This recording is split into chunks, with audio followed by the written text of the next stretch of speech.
Gadis itu memasuki kantor guru. Dengan berani duduk di meja. Sudah waktunya sekolah berakhir. Guru bertanya padanya ada apa. Gadis itu berkata bahwa dia buruk dalam belajar bahasa Inggris. Ingin guru mengajar lebih banyak setelah waktu belajar di sekolah. Dan harus menjadi guru privat. Guru dengan enggan mengatakan bahwa dia biasanya tidak memberikan les privat kepada siapapun. Itu buruk sekali. Gadis itu berhenti berbicara dan berbalik untuk pergi. Guru itu tiba-tiba meraih tangannya. Sepertinya mengerti apa yang dia maksud. Guru itu berdiri dan perlahan mendekati gadis itu.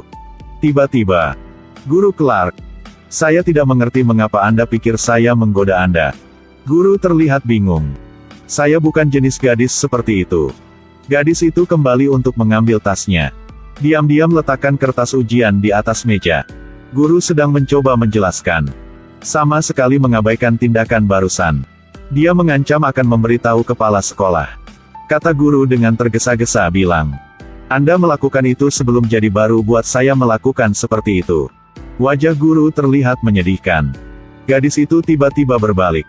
Hal ini adalah sesuatu yang hanya kamu dan aku yang tahu. Selain itu, tidak ada orang lain tahu. Guru mengangguk setuju. Sampai jumpa di kelas. Kemudian gadis itu keluar. Meninggalkan guru sendirian dalam kekacauan. Dia ingin menyalahkan diri sendiri karena terlalu ceroboh. Setelah gadis itu keluar, dia merobek kertas ujian yang telah dia tukar. Membuangnya ke tempat sampah. Sebelumnya, gadis itu telah mampir ke kantor guru. Baru ambil tes. Dia bahkan tidak punya waktu untuk mengeluarkan kertas ujian dari sakunya dan menggantinya. Guru kembali, itu sebabnya adegan pembuka film terjadi. Dan tes yang ditukar gadis itu juga bukan miliknya. Tapi inilah ujian Sandra. Karena tadi malam, Lori mengajak Sandra ke pesta di malam hari. Ini pertama kalinya Sandra pergi ke tempat seperti itu. Jadi bermain dan melupakan jalan kembali.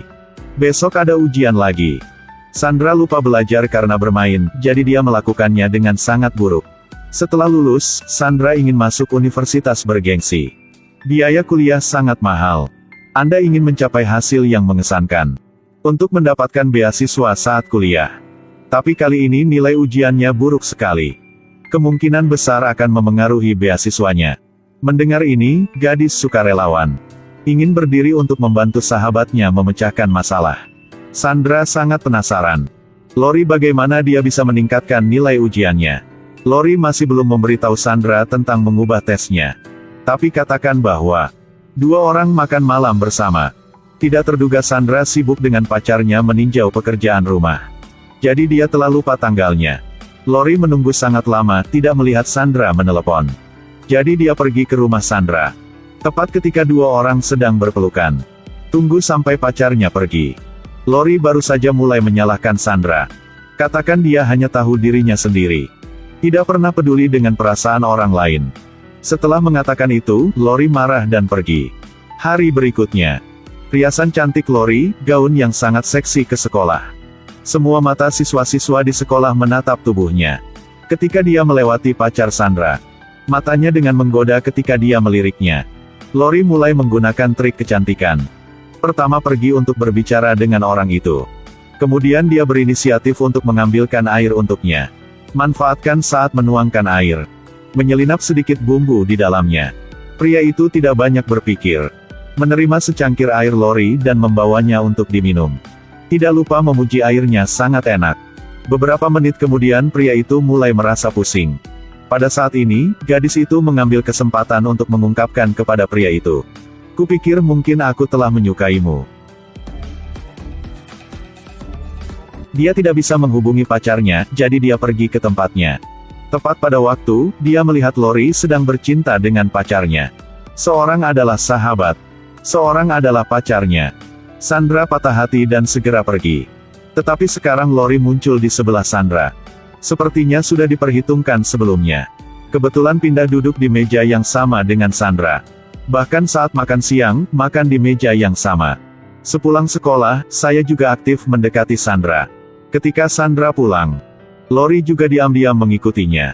Dia bahkan pergi ke rumah Sandra untuk bermain. Mendekat dengan orang tuanya. Persahabatan antara dua orang menjadi lebih baik dan lebih baik. Menjadi teman sahabat. Sandra berlatih piano. Lori juga duduk di samping dan merawat. Guru tidak mengizinkan siswa untuk membawa temannya ke sana. Hal ini mengalihkan perhatiannya. Lori yang duduk di sebelahnya juga mendengar semua kalimat ini. Tapi dia tidak keberatan. Setelah itu, dia lebih sering datang. Kali ini, guru mengingatkan Sandra untuk tidak boleh membawa siapapun ke sana. Lori benar-benar marah. Saat guru sedang memeriksa mesin, Lori menutup kap mesin di tangan guru. Berikan gambar guru melakukan kesalahan untuk mengintimidasi. Minta dia untuk tidak peduli tentang orang lain. Lori juga mengerti bentuk mulutnya. Melihat mulut guru, dia tahu ada ujian besok. Di malam hari, dia mengajak Sandra keluar dan bersenang-senang. Keesokan harinya semangat Sandra tidak baik. Tes yang tidak memuaskan. Hal ini dapat mempengaruhi beasiswanya. Hari itu, Lori marah karena hal kecil. Pergi dengan marah. Secara tidak terduga, setelah itu, dia pergi ke kantor kerja ibu Sandra. Menghancurkan kerja keras ibunya selama 2 bulan. Sandra tidak sengaja mengambil sebarang dekorasi di kantor ibunya. Ini hiasan di casing ponsel Lori. Sandra tidak bisa membayangkan. Yang merusak kantor ibunya juga adalah sahabat Lori. Menghadapi jenis orang seperti ini, tidak mungkin bersikap sopan lagi. Pada malam hari, Sandra mengikuti kompetisi piano yang sangat penting. Lori juga menyelinap ke belakang panggung. Sedangkan Sandra berpartisipasi dalam kompetisi. Di piano tiba-tiba muncul laba-laba raksasa. Gadis itu sangat ketakutan saat melihatnya. Karena dia sangat takut dengan laba-laba sejak kecil. Tapi dia tidak bisa berhenti. Kontes ini sangat penting baginya. Orang tua yang duduk di tribun berharap banyak darinya. Laba-laba itu perlahan mendekat. Gadis itu hanya bisa menatapnya. Laba-laba semakin dekat dan dekat. Tepat pada saat ini, laba-laba hanya berjarak 0,01 cm dari jarinya. Gadis itu merinding di sekujur tubuhnya. Dia menanggung ketakutan ini. Mengumpulkan keberanian untuk menyelesaikan tes. Untungnya, keinginannya cukup kuat. Jika tidak, semua tahun kerja keras akan dihancur. Bahkan sekarang, hatinya masih takut. Tangan kecil masih gemetar. Setelah kontes berakhir, Sandra memberitahu orang tuanya tentang laba-laba tadi. Tapi aku tidak melihatnya lagi. Saat ibunya mengangkat kepalanya, tidak sengaja melihat wajah yang familiar. Sandra akhirnya juga bisa tahu bahwa, sepertinya Lori sengaja menargetkannya. Mencuri pacarnya. Merusak kantor ibunya. Sekarang kompetisi piano juga memiliki niat buruk terhadapnya. Apakah dia ingin menghancurkan hidup Sandra? Sandra pergi ke sekolah yang dulu Lori belajar. Berkat kepala sekolah, dia tahu. Lori lulus dari sekolah menengah 4 tahun yang lalu. Ternyata dia 4 tahun lebih tua dari Sandra. Hal itu berarti, Lori sejak pindah sekolah mulai mendekati Sandra. Dia sudah punya rencana sebelumnya. Dia pergi ke rumah Lori lagi. Dia menemukan sebuah kotak di dalam laci. Di dalamnya ada CD. Dia membawa pulang CD dan membukanya untuk menonton. Ayah Lori pergi sebelum dia lahir. Dia sering dipukuli oleh ibunya ketika dia masih muda. Ibunya kemudian meninggal. Dia harus merawat nenek yang lumpuh. Dia pikir itu semua salah terjadi oleh ayahnya. Sandra menemukan gambar di dalam kotak. Dia terkejut mengetahui bahwa ayah Lori dan ayahnya adalah sama. Dia mengambil gambar dan bertanya kepada ayahnya. Tapi ayahnya tidak tahu apa-apa. Karena sejak dia putus, pacarnya tidak pernah memberitahunya tentang kehamilannya. Sekarang dia sudah mengerti.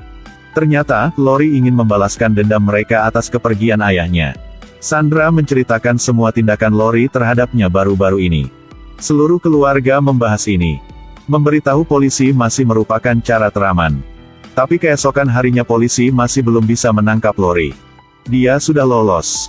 Semua orang mengira dia tidak akan muncul lagi. Tapi tak terduga bahwa Lori menyelinap ke rumah mereka.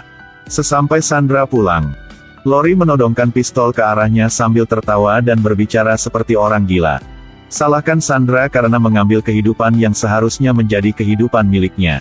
Sandra tiba-tiba mendorongnya dan melarikan diri. Melihat orang tuanya sudah diikat, dia belum menyelamatkan mereka. Tapi Lori telah mengejar pantatnya. Arahkan pistol ke arahnya dan tembak seperti orang gila. Saat itu, tempat paling berbahaya adalah tempat teraman. Sandra panik dan lari ke hutan untuk menyembunyikan. Lori mengejar setelah tidak menyerah. Pistol dengan cepat kehabisan amunisi. Lori tidak kejar lagi. mendorong Sandra jatuh ke tanah. Meremas sangat ketat tenggorokan Sandra. Ketika sangat berbahaya, Sandra mengambil batu di tanah, memukul kepala Lori hingga dia pingsan. Berkat itu, Sandra bisa jalan keluar dari bahaya. Yang menunggu di depan Lori adalah hukuman hukum. Dan di depan Sandra adalah kehidupan universitas terbuka.